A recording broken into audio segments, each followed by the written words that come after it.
Is it surprising to you that Russian operatives would try to manipulate evidence and information given by Mueller in part of a case to try to screw with the probe? No. Do you believe that they tried to interfere in the election? Yes. Do you believe the intel chiefs? Yes. Why can't the president answer that question that Well, quickly? you know, listen, I don't know, and he and I've had conversations about this over the course of time. I don't know the new head of the CIA, Ms. Haspel, but I do personally know Senator Coates, and I know Chris Wray very well. And these are serious people who have put there by the president. All put there by the president, and I recommended Chris Wray to the president for FBI director after Jim Comey was fired. These are serious people who deserve to be listened to. Now, listen, are they right 100% of the time? Of course not. No one is right 100% of the time. But I will tell you that I believe when there's such a consensus among the intelligence community about certain facts, that you need to give some deference to those facts unless there is startling evidence to contradict it. I haven't seen any evidence contradicting it at this point. Do you think with the president's about him knowing better, that he has some sources we don't know about? That leads him to say, oh, I know why they think that, but this guy I have on the inside, I know better because I know where they get their information. He doesn't have that level of sophistication. Well, I've never heard him say that. And so I think if it was that, he would say it knowing him. The president says what's on his mind. And so I don't think that's the case. I think that unfortunately, because of all the things that happened in the run-up to the election and in the aftermath, the president had a gut distrust of the intelligence community. And one of the things I told him was that, you know, you've got to let go of that. And if you can't, then you've got to replace all the people that are there and bring new people in. He's now done that, yeah. And yet it doesn't seem to be changing it, which is a concern for him. Because if you're the president of the United States, there's going to be a moment, and probably a number of moments, where you're going to have to rely on those intelligence chiefs to be able to direct you. And if you don't trust them, that becomes impossible to do. Do you understand why the people who worked in those positions in the past call on a day like today and say, I have to tell you, this tweet is not just some BS thing to dismiss of more Trump talk. This kind of thing is a threat to us. Not that he's going to do something even more absurd, but that it sends messages. It sends messages to allies. It hurts our confidence with other people. This hurts us. Listen, on that part, Chris, I think they overreact because I think the world has adjusted to the Twitter feed of the president. I think in the beginning, the world reacted like they would normally react to a presidential statement. I think they now understand the president uses this for a variety of reasons, some politically rhetorical, some defensive, some offensive. But to say that like everything that he says there turns out to be a threat, I think people have decided that they're going to wait to see his actions and see if his actions are married to the words. So on that point, I think they overreact a little. I understand. Listen, they don't like him. And I know why they don't like him, because he's attacked them. And he doesn't like them because he believes they weren't honest brokers in the pre-election period. But they're all his people now, Chris. Well, now I'm talking about the folks that you said who were calling in.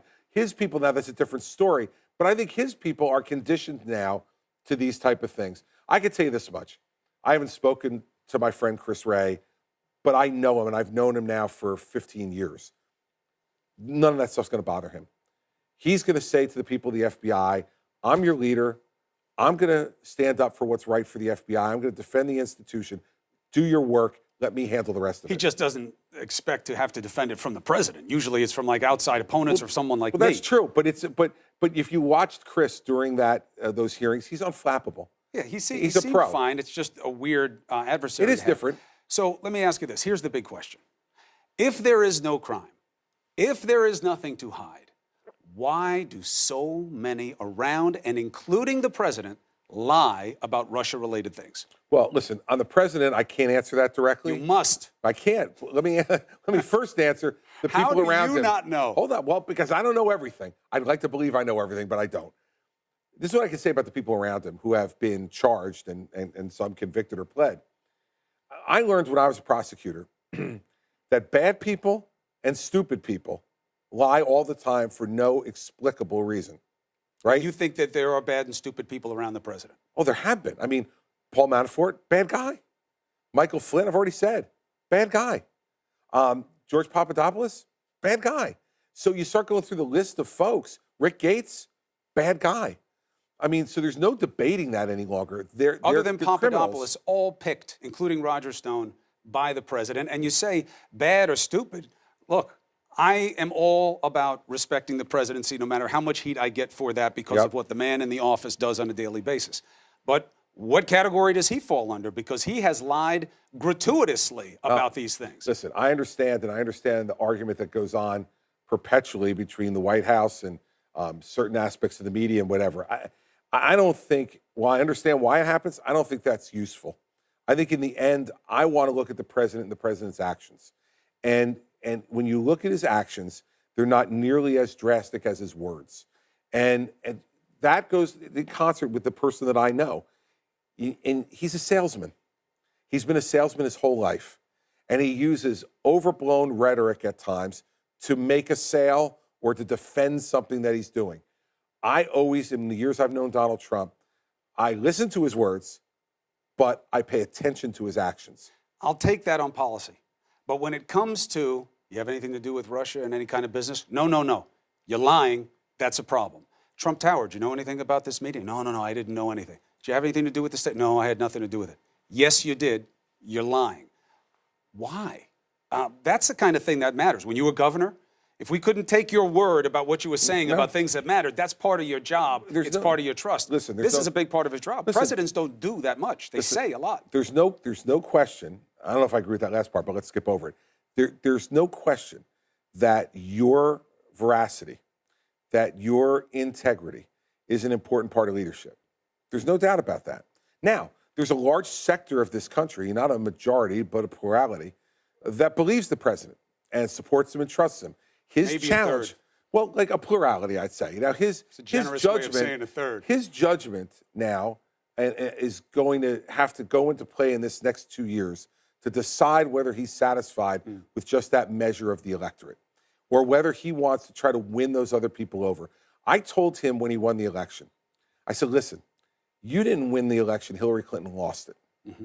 And because she's a bad candidate, in my opinion. And I said, so that doesn't matter. When I won for governor in 2009, I didn't win. John Corzine lost. The people rejected John Corzine. And I was the seemingly reasonable alternative standing there. And I got 48% of the vote. I said, the next 4 years are going to be about you. And that next election is going to be about you.